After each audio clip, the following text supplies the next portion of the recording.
सखिया चल सखिया चल चल सखिया चल चल गे बहन गे रे सखी चलना गे दीदी के चलना ए सखी कि अपन राम जी के कि अपना श्याम जी के कि अपना राम जी के मलबा पहिरावे सखिया सखिया अपना राम जी के मलबा पहिरावे सखिया अपना राम जी के मलबा पहिरावे सखिया के हाथों में कोई बोले आंखों में याद याद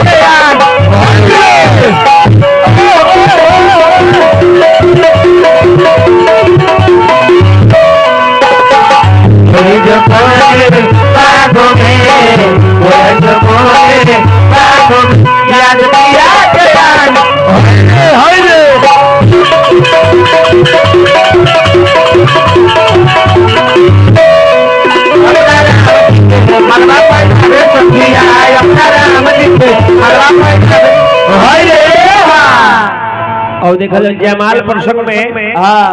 नंबर 1 गोलू साउंड महिया मालपुर इनका तरफ से प्रोप्राइटर वकील जी की तरफ से फिर 20 रुपया का पुरस्कार आइल बा। आराम से चलिए कमेटी के मेंबर लोग सदस्य लोग पूरे कमेटी पूरे समाज के लोग से समाज की तरफ से दूसरे एक रुपया पुरस्कार आइल बा। परमात्मा से निवेदन बा कि मनोकामना पूरा करी मंगल में बना कर। ए बाबू सखी लोग सीता जी के लेके प्रभु श्री राम जी के लगे आई है जगह सखी लोग कहत का कहता रे ए उतार सखिया आए हाय आगे से हाथ डाल लीजिए ओए ना रेडी देखिए हेलो ये लड़का जो राम बने हैं ये पहले से हमको बोले थे कि देखिए ब्याज में क्या आप हमको कुछ नहीं कहिएगा क्या है कि आपका लड़का और हम दोनों आदमी एक ही स्कूल में पढ़ रहे थे जो हम उसको पहचानते हैं हमको भी पहचानता है तो हम ठीक है तुमको हम कुछ नहीं कहेंगे ब्याज जी खाली रउआ ना कब हमने लोग के छोड़ दिया तो आप लोग कह देते हैं मौसी ममानी और के तो कह ही ना सकते हैं कहे के बाद अरे जिया हो जिया सखी लोग ये जगह कहतरी हो ये उतार सखिया ये सखी ये उतार सखिया अपना राम जी के आरती उतार सखिया अपना राम जी के आरती उतार सखिया अपना राम जी के आरती उतार सखिया अपना राम मैंने किसी को दिल दे दिया हो दिल दे दिया मैंने किसी को दिल दे दिया हो दिल दे दिया बोलो बोलो बोलो बात है हो बोलो बोलो बोलो बोलो बात है बोलो बोलो बोलो बात है हमारा के गोरी दुल्हा बना के दुल्हा बना हमारा के गोरी दुल्हा बना के दुल्हा बना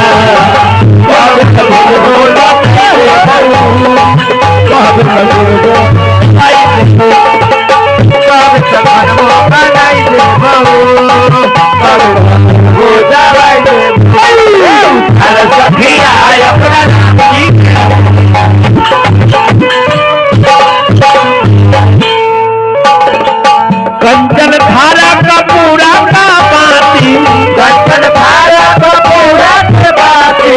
कंचन धारा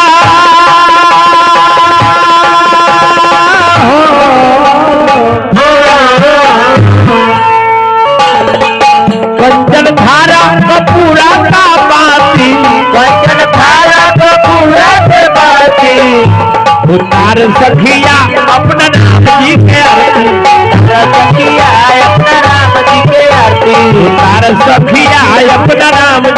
आरती उतार सखिया अपना राम जी के आरती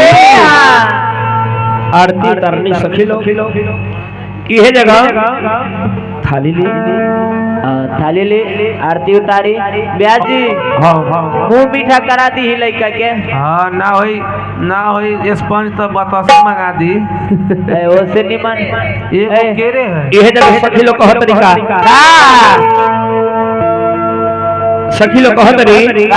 तारी देखिए सीता जी माला लेके ठार बनी हाँ सीता जी छोट बनी प्रभु श्री राम लमहर बने इनकर हाथ के माला इनका गर्दन तक नहीं खे झुक रहल बा सखी लोग कह तरीका झुक न जाइयो नो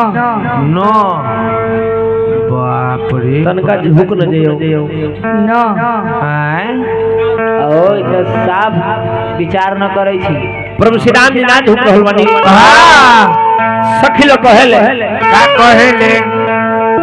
कि झुकी ना आए आए झुकी ना दुल्हा झुकी ना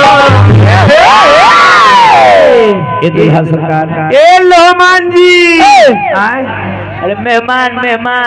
ओह गड़बड़ा गया मेहमान गुलहमान कहता है पागल है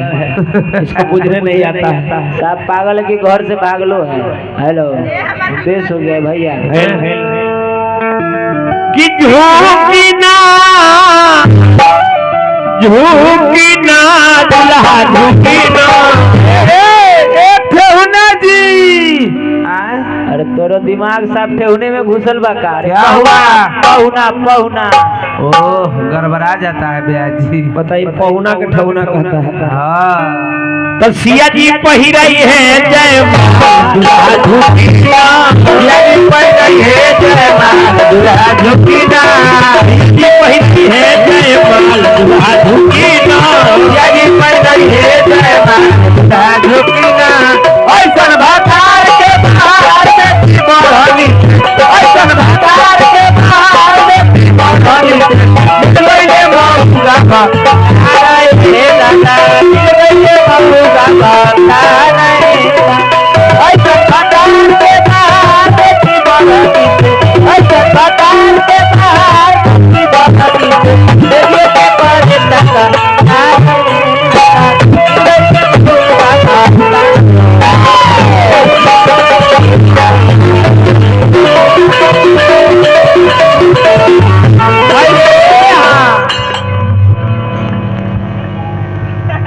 पर तक समझा दो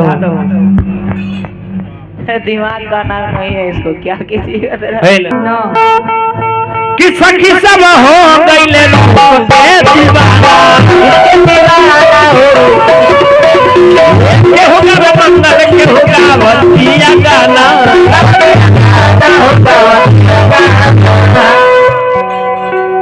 झुकी ना दुल्हा झुकी ना सिया जी पहिराई है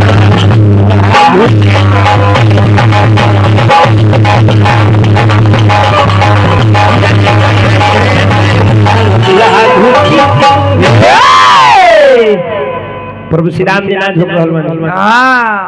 एक बार सखी जाके कहीं का झुकावत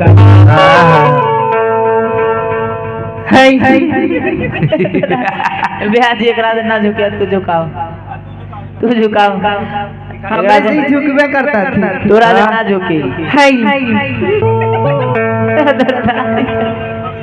सब खत्म बा ज्यादा हंसी मजाक करबे तू ए हमर जीजा जी रवा जगह थी जे रवा काम के लगाइले हे रवा काम छोट साल बाप रे बाप ई बताऊ तो सीता से ई चार चकैठ या कैसे छोट लगैले हो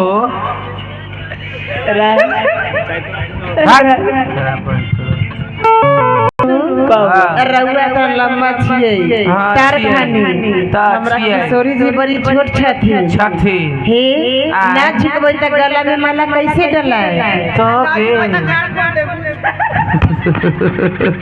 हे तनका झुकना चाहिए ना हे ना झुकम तो तनका निहुर ना जाए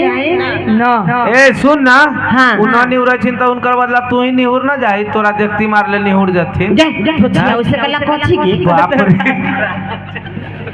अहे मेहमान सुनो ना हाँ रउआ हमरा के चिन्है छी ना हे